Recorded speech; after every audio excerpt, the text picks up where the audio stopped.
नमस्कार दर्शकों, आज के हमारे शो खास मुलाकात में हमारे साथ एक बहुत ही खास मेहमान है, मध्य प्रदेश भाजपा के नए अध्यक्ष नंद कुमार सिंह चौहान।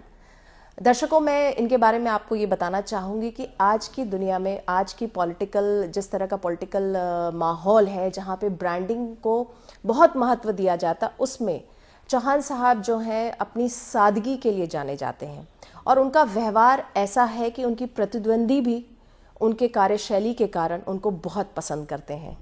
आइए, हमारे साथ वो मौजूद हैं, हम उनसे बातचीत करते हैं। सर, आपका जिया न्यूज़ के शो खास मुलाकात में बहुत बहुत स्वागत है। बहुत धन्यवाद। जैसे मैंने कहा, जैसा आपके बारे में कहा कि आपकी जो कार्यशैली है और आपका जो व्यवहार है, उसके कारण जो है आपने एक अलग जगह बनाई है मध्य प्रदेश पॉलिटिक्स में, और अब हम कह सकते हैं इवन नेशनल पॉलिटिक्स में भी, चूँकि आप सांसद हैं।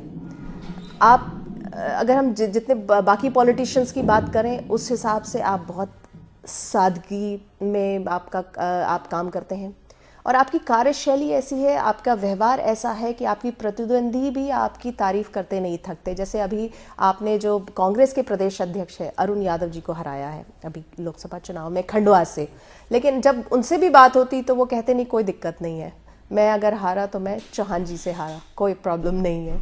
तो ये क्या है, और आपने जिस तरह से अपनी कार्यशैली रखी है, बिल्कुल सादगी पसंद है। देखिए, मैंने राजनीति में जो कदम रखा तो एक सेवा भाव के लिए मैंने राजनीति शुरू की। राजनीति में अपने मानवता को साथ में रखते हुए पद के कारण कहीं अहंकार हमारे मन में ना आए, इसका हमेशा ध्यान रखते हुए मैंने राजनीति की। और आज मुझे इस बात का संतोष है कि इस मेरे राजनीतिक यात्रा में मुझे जो भी काम सौंपा गया वो मैंने सबके साथ मिलकर, सबसे कंधे से कंधा लगाकर, न कोई छोटा न कोई बड़ा, सबको समानता का व्यवहार देकर, और मैंने अपना काम किया है। सार्वजनिक जीवन में सबके लिए एक जैसा व्यवहार दिया है। मुझे बता रहे थे यहाँ पे कुछ वरिष्ठ लोग कि जितनी बार आपको टिकट मिला है बीजेपी से, आपने चुनाव लड़ा है, हर बार अपनी एक ज़मीन का टुकड़ा बेचा है, पैसे उससे लाए, इकट्ठा किया और फिर आपने चुनाव लड़ा है। मतलब ये एक अपने आप में एक उदाहरण है बाकी पॉलिटिशियंस के लिए, बाकी नेता के लिए जो चुनाव लड़ते हैं।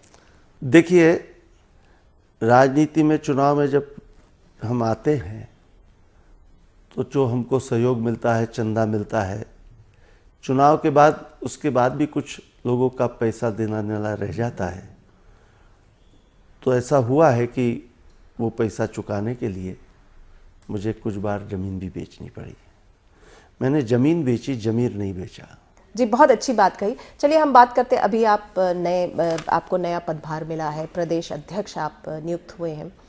इसको इस रूप में देखा जा रहा है कि मुख्यमंत्री शिवराज सिंह चौहान की एक तो पहली पसंद आप हैं, मतलब सत्ता की पसंद है।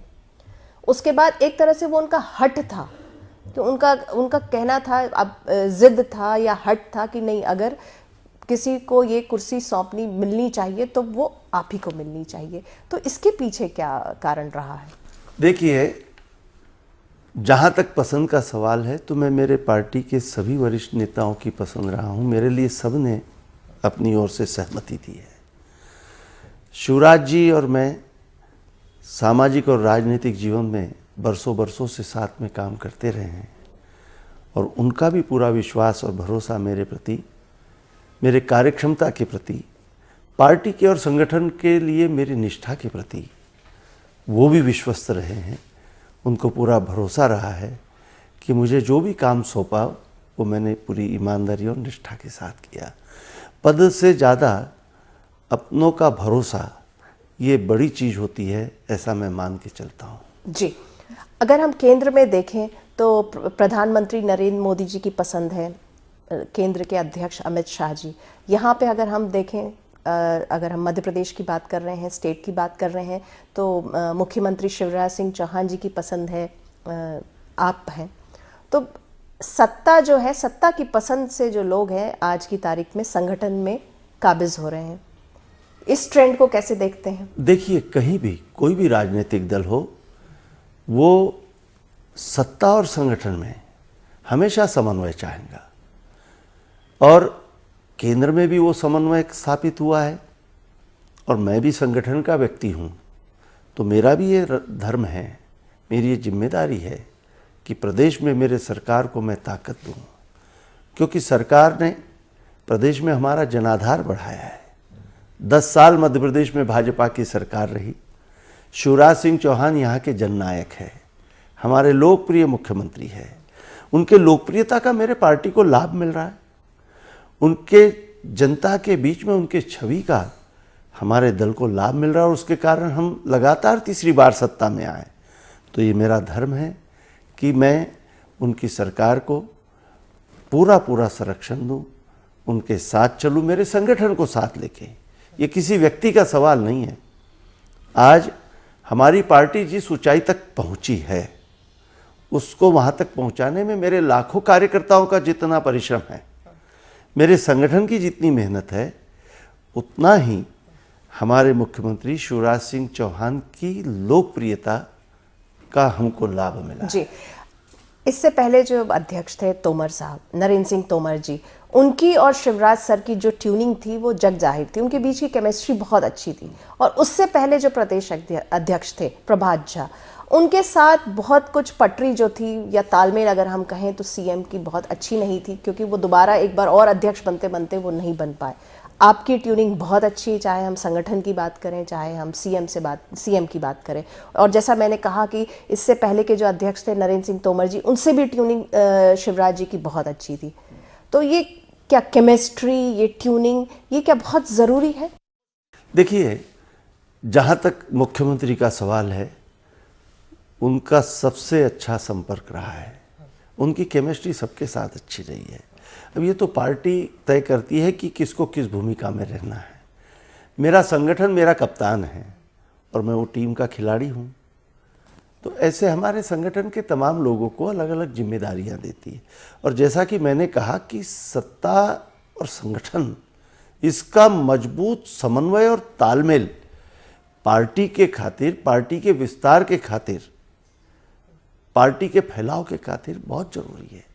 यदि इनमें समन्वय नहीं होगा तो हमारा नुकसान होगा, दल का नुकसान होगा। तो समन्वय तो जरूरी है। चलिए हम बात करते हैं अभी जिस तरह से अभी जो नई टीम घोषित हुई है, उसमें जो फेरबदल हुए हैं, एक तरह से हम देखें तो बीजेपी का एक युग जो है अब समाप्त हो गया। जिस तरह से अटल जी, अडवाणी जी, मुरली मनोहर जोशी जी का नाम नहीं है और शिवराज जी को एक एलिवेशन मिला है, उनको उसमें पार्लियामेंट्री बोर्ड में शामिल किया गया, लेकिन इन 3 स्टॉलवर्ड्स का जो नाम है उनका नाम नहीं है। और उनको जो अब एक तरह से अगर हम कहें तो एक एडवाइजरी रोल में दे दिया गया। उसको अगर देखना चाहें तो ऐसा देख सकते हैं कि एडवाइजरी भूमिका है, और उसका फ्लिप साइड या दूसरा पहलू देखा जाए तो ये भी है कि उनको कहा गया कि भाई ठीक है, अब आपकी बहुत ज़रूरत नहीं है, नया युग आ गया है, यूथ आ गया है। नहीं, ऐसा बिल्कुल नहीं है। इस पार्टी में अटल अडवाणी जी का आज भी उतना ही सम्मान है। भूमिकाएं भले ही बदलेंगी।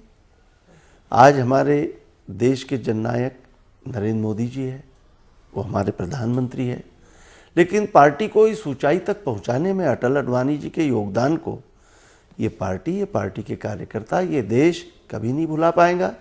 और आज का वर्तमान में देश का नेतृत्व भी मेरे प्रधानमंत्री अटल बिहारी वाजपेयी के प्रति और लाल कृष्ण आडवाणी जी के प्रति पूरा सम्मान रखते। मेरे राष्ट्रीय अध्यक्ष माननीय अमित शाह जी भी पूरा सम्मान नहीं, ये बात आपकी ठीक है, लेकिन आप इसको इस रूप में देखिए ना, अडवाणी जी और मुरली मनोहर जोशी वो आज की तारीख में भी एक्टिव पॉलिटिक्स करना चाहते हैं, उनके पॉलिटिकल एम्बिशंस कम नहीं हुए हैं। नहीं, उनकी कोई एम्बिशस नहीं है। अडवाणी जी की कोई एम्बिशस नहीं है।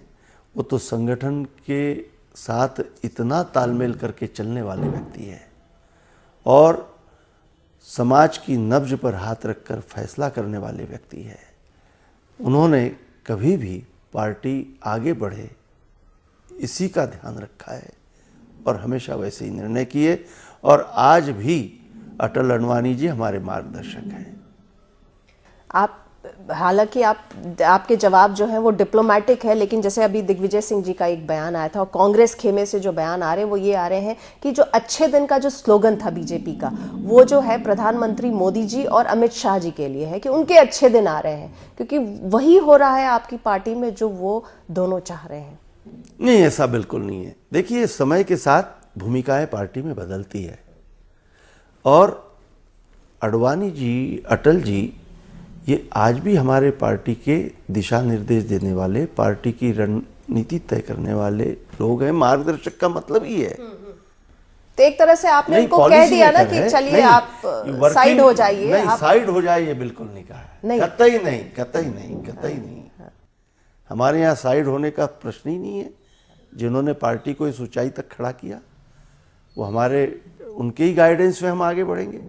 वर्किंग टीम जो मैदान में दौड़ेंगी, भागेंगी, वो यंग ब्लड आ गई, यूथ आ गया। तो वो तो कहीं भी आएगा, वो कहीं भी आएगा। लेकिन बुजुर्गों का तजुर्बा, अनुभव और युवाओं की ऊर्जा, ये दोनों का बेहतरीन तालमेल हमारे पार्टी ने बैठाया। चलिए, तो इससे हम क्या समझे कि अगर जिस तरह से एक ये बहस का मुद्दा हर वक्त होता रहा है कि जिस तरह से हर एरिया ऑफ वर्क में एक रिटायरमेंट एज है, एक सीमा है आयु की, तो क्या पॉलिटिक्स में भी कई बार ये बात उठती है कि पॉलिटिक्स में भी एक सीमा तय होनी चाहिए कि इस एज के बाद नहीं, और यंग लोगों को आगे आना चाहिए। तो आपको लगता है ये इसी दिशा में बीजेपी बढ़ी कि इनको एडवाइजरी बोर्ड में डाल दिया गया है? उसके अलावा भी बीच में जैसे मोदी जी ने कहा था कि 70 की उम्र तक जो है एक एक्टिव पॉलिटिक्स या पद में बने रहना चाहिए। हालांकि कुछ गवर्नर्स हैं जो 70 से ऊपर भी अभी हैं। तो आप इस चीज़ से सहमत हैं कि एक उम्र, एक सीमा तय होनी चाहिए पॉलिटिक्स में भी? देखिए, पॉलिटिक्स में जब तक व्यक्ति, नेता फिजिकली और मेंटली फिट है तब तक वो राजनीति कर सकता है। जहाँ पर उसका शरीर जवाब देने लगे, जहाँ उसका दिमाग जवाब देने लगे, तो वहाँ पर फिर उसने राजनीति से हट जाना चाहिए, नए लोगों को आगे आने देना चाहिए। लेकिन मेरे पार्टी के ये नेता जो हैं, ये आज भी सबको तराशने के काम में लगे हुए लोग हैं।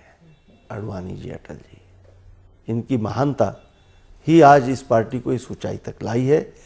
माननीय नरेंद्र मोदी जी, माननीय अमित शाह जी, हमारे प्रदेश के, पूरे देश के तमाम भाजपा के नेता उनके प्रति पूरी दिल में श्रद्धा रखते हैं, आदर रखते हैं और उनके दिखाए रास्ते पे आज भी चल रहे हैं। अभी जो हाल में जो सुप्रीम कोर्ट का जो एक टिप्पणी आई है कि जितने भी दागी मंत्री हैं या जो पॉलिटिशियंस जिन पे दाग लगा हुआ है, जिन पे केसेस चल रहे हैं, उनको मंत्रिमंडल में शामिल नहीं होना चाहिए। इस पर आप क्या कहेंगे, चाहे हम वो केंद्र की बात करें या मध्य प्रदेश की भी बात करें? देखिए, मैं तो इस मामले में राजनीति में शुचिता होनी चाहिए, अच्छे साफ सुथरे लोग राजनीति में रहने चाहिए, सरकार में भी रहने चाहिए।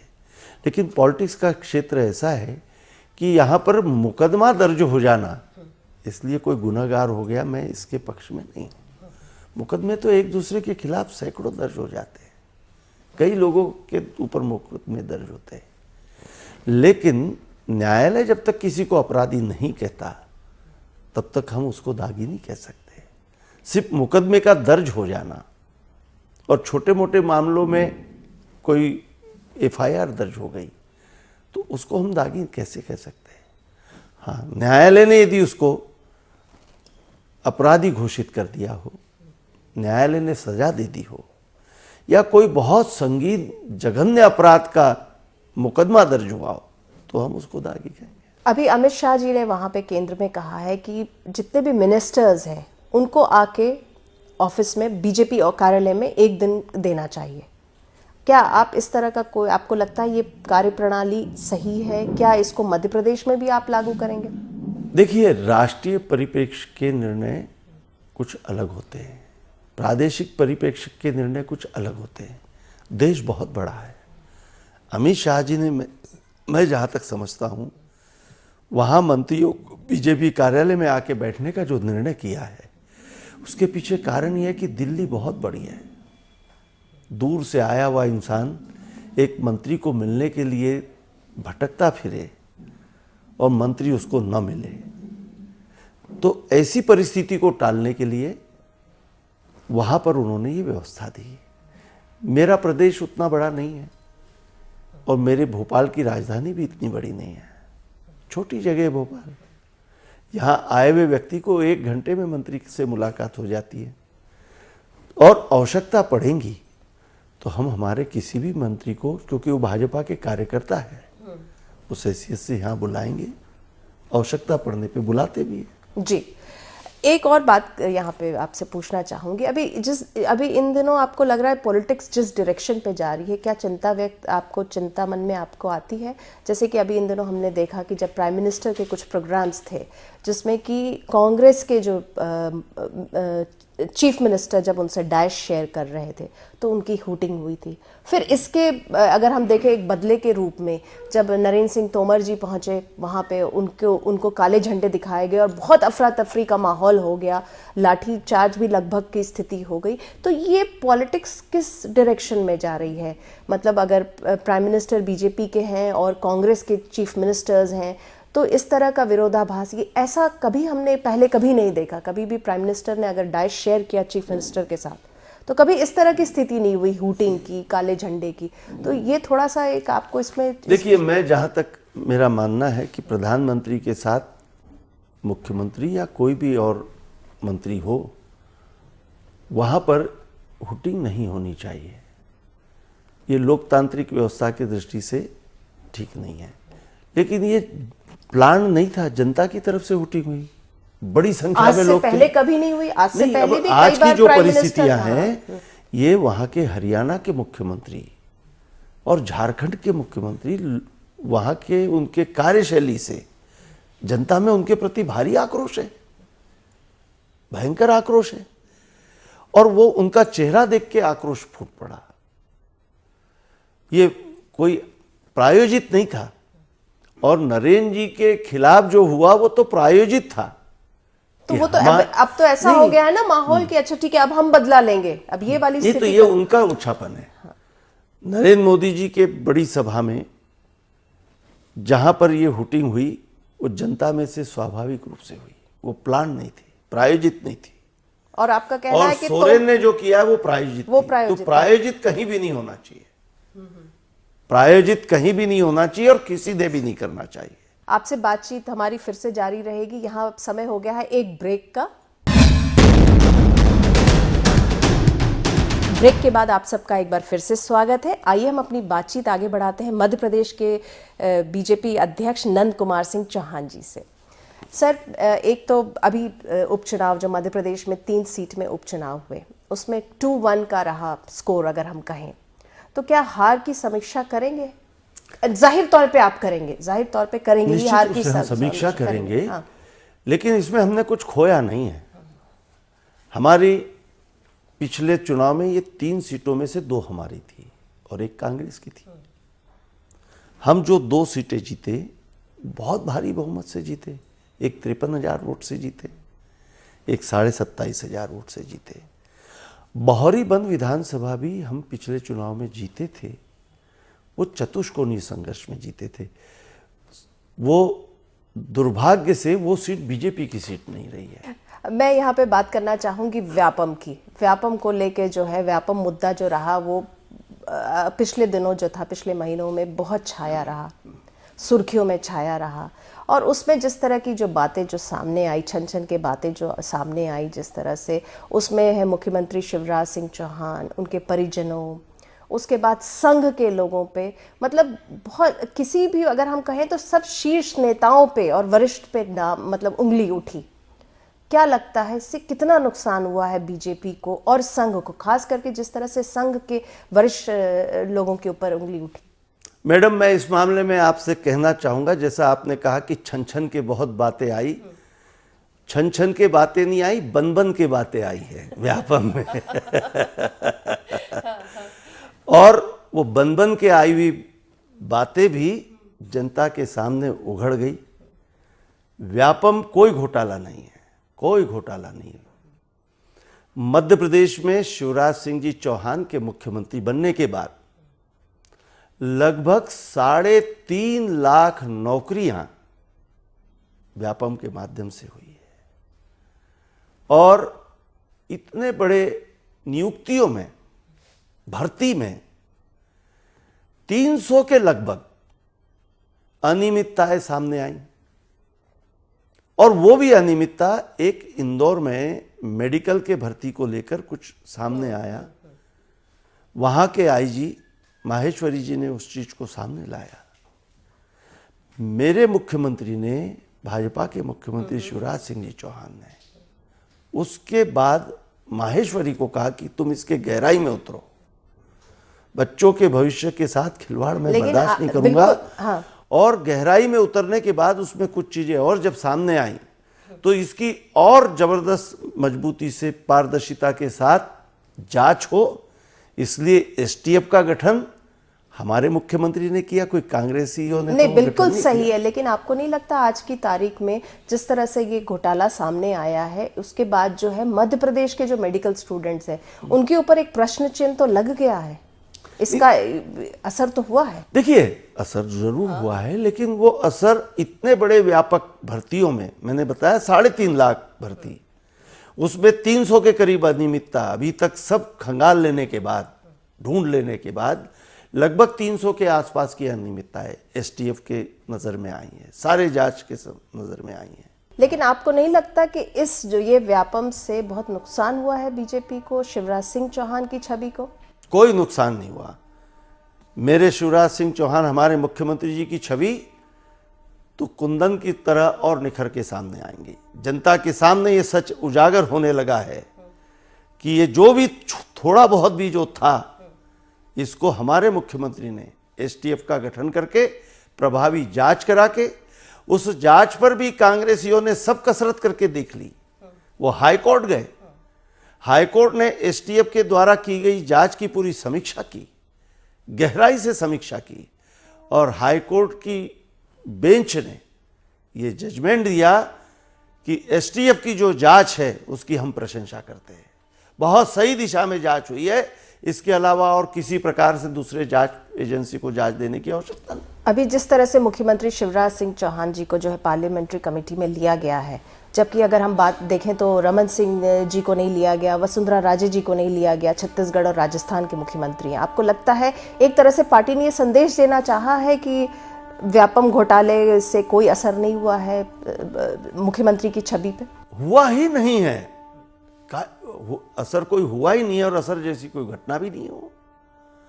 दूसरी बात, हमारे मुख्यमंत्री जी की लोकप्रियता, शिवराज जी की ईमानदारी और प्रामाणिकता, संवेदनशीलता, भारतीय जनता पार्टी उनके इन सब गुणों की कायल है। और 3 बार मध्य प्रदेश में सरकार उनके परिश्रम से, उनके सरकार के विकास कार्यों से, उनके द्वारा चलाई जा रही योजनाओं से आज हम तीसरी बार मध्य प्रदेश में सरकार बना सके। यहाँ मैं जानना चाहूंगी, चूंकि आप संगठन से भी जुड़े हुए हैं, संघ जो है उसकी गतिविधियां मध्य प्रदेश में बहुत होने लग गई हैं। पिछले अगर हम 2 महीने की बात करें तो आपके 3 मेजर संघ के आयोजन हो चुके हैं। एक आपका मोहनखेड़ा में था, 2 भोपाल में था। मोहन भागवत जी अक्सर आते रहते हैं। संघ की इतनी मूवमेंट भोपाल में, मध्य प्रदेश में, कोई खास वजह है इसकी? बिल्कुल नहीं, संघ की तो पूरे देश भर में गतिविधियां चलती है, लेकिन पिछले 2 महीनों में तरीके से उनका काम चलता है। मध्य प्रदेश में तो उनके ये कार्यक्रम जो हुए होंगे, उसके पीछे मैं अनुमान ये लगा सकता हूं कि मध्य प्रदेश हिंदुस्तान के मध्य में है। यहाँ सबको सभी दिशाओं से लोगों को आने में जाने में कन्वीनियंट होता है, सुविधाजनक होता है, इसलिए यहाँ पर उनके आयोजन हुए। और भारत का हृदय स्थल है, और कोई कारण नहीं। और जिस तरह से संघ प्रमुखों का नाम आया था व्यापम घोटाले में, उससे तो संघ में काफी वो भी फर्जी नाम था, कहीं नाम है ही नहीं। एसटीएफ ने खुद इसका खुलासा किया है कि संघ के किसी भी व्यक्ति का कहीं कोई नाम नहीं है। और ये सारी चीजें देश के सामने आ गई, भाजपा के केंद्रीय नेतृत्व के सामने आ गई। हमारे मुख्यमंत्री जी को संसदीय बोर्ड में हिंदुस्तान के भारतीय जनता पार्टी के जहां जहां मुख्यमंत्री है, उनमें मात्र एक मुख्यमंत्री शिवराज जी को संसदीय बोर्ड में सम्मिलित किया है। ये मेरे मुख्यमंत्री के योग्यता, उनकी प्रामाणिकता को केंद्र ने भी मुहर लगाई है, ये इस पे से साबित होता है। आप बहुत सादगी प्रिय हैं, आपकी कार्यशैली जो है वो बहुत साधारण है। इनफैक्ट मेरे ख्याल से मुझे बताया गया कि कुछ महीने, अभी 1-2 महीने पहले तक आपके पास शायद आप मोबाइल भी नहीं रखते थे, कुछ महीने तक। तो आज का जो समय है वो बहुत ब्रांडिंग का है, मार्केटिंग का है। इनफैक्ट इस बार की जो लोकसभा चुनाव हुए थे 2014 के, अगर हम देखें तो बीजेपी ने एक नया आयाम स्थापित किया है ब्रांडिंग में, एडवर्टाइजमेंट में। जिस तरह से कैसे आप सोशल मीडिया के माध्यम से आप एडवर्टाइज कर सकते हैं, कैसे आप यूथ को मोबिलाइज कर सकते हैं। तो ऐसे में आप इतने सिंपल हैं, इतने डाउन टू अर्थ हैं, कहीं आपको दिक्कत रहती है इस बीजेपी के साथ पेस में चलने में? नहीं, बिल्कुल नहीं। देखिए, आज का युग प्रचार युग है, मैं इस बात से सहमत हूँ। और भारतीय जनता पार्टी एक राष्ट्रीय स्तर का संगठन है, तो प्रचार के, प्रसार के, अपनी बात जनता तक पहुँचाने के जो जो योग्य आधुनिक माध्यम होंगे उसका उपयोग मेरी पार्टी करती है। लेकिन मेरे पार्टी के सारे नेता सादगीपूर्ण हैं। हमारे मुख्यमंत्री जी को आप देख ले, शिवराज जी को, कहीं से कहीं तक उनके अंदर अपनी मानवता से हटकर कोई चीज़ दिखाई नहीं देती। उनकी सरलता, सादगी, यही तो उनकी सबसे बड़ी ताकत है। हमारे देश के प्रधानमंत्री जी को देख ले, बहुत सादगी के साथ रहते हैं। उनका ड्रेस कोड सादगी भरा है। और भारतीय जनता पार्टी के सभी नेता लगभग सादगी से जिंदगी जीते हैं। हिंदुत्व की बात करनी चाहूँगी, यहाँ पे करना चाहूँगी। अभी हम कुछ दिनों से नोटिस कर रहे हैं कि संघ प्रमुख जो हैं वो बार बार ये कहते हैं कि हिंदुस्तान को हिंदू राष्ट्र क्यों नहीं कहना चाहिए, हिंदुस्तान में रहने वाले हिंदू कहलाते हैं। तो ये हिंदुत्व का राग जो है इन दिनों बहुत जो है आने लगा है, ये स्टेटमेंट्स जो आने लगा है, इसको किस रूप में देख रहे हैं? देखिए, संघ ने हमेशा ये कहा है कि हिंदुत्व ये जीवन शैली है, लाइफस्टाइल है। और जो हिंदुस्तान में रहता है, जो यहाँ के संस्कृति को मानता है, यहाँ के इतिहास के प्रति जिसके मन में श्रद्धा है, वो सारे हिंदू हैं। उनकी पूजा पद्धति भले ही अलग अलग हो, संघ ने हिंदुत्व को एक लाइफस्टाइल कहा है।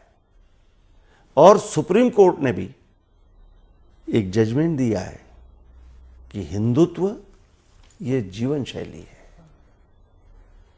हर व्यक्ति अपने अपने धर्म का पालन करते हुए वो अपने आप को हिंदुस्तान में रहने वाला हिंदू मान सकता है। हिंदुत्व का मतलब मैं आपको बताऊं, हिंदुस्तान से हज को जाने वाले मुसलमानों को वहां पहुंचने के बाद उनके गले में जो तख्ती टांगी जाती है उस पे लिखा होता है हिंदवी। हिंदवी, वो हिंदवी का मतलब ही हिंदुत्व है, हिंदुस्तानी है, हिंदुइज्म है। हिंदुइज्म ये लाइफस्टाइल है जो यहाँ के धरती में पैदा हुआ है, यहाँ के संस्कृति में जो जी रहा है। वो फिर हिंदू हो, ईसाई हो, मुसलमान हो, वो हिंदुस्तानी है। चलिए, बहुत अच्छी बात आपने कही। हमसे बातचीत करने का बहुत बहुत शुक्रिया और हमारी शुभकामनाएं आपके साथ हैं। बहुत बहुत धन्यवाद, खूब खूब धन्यवाद। तो दर्शकों, इस बार का सफर बस यहीं तक। अगले हफ्ते में एक बार फिर से मुलाकात करेंगे एक नए मेहमान के साथ। तब तक के लिए दीजिए हमें आज्ञा। नमस्कार।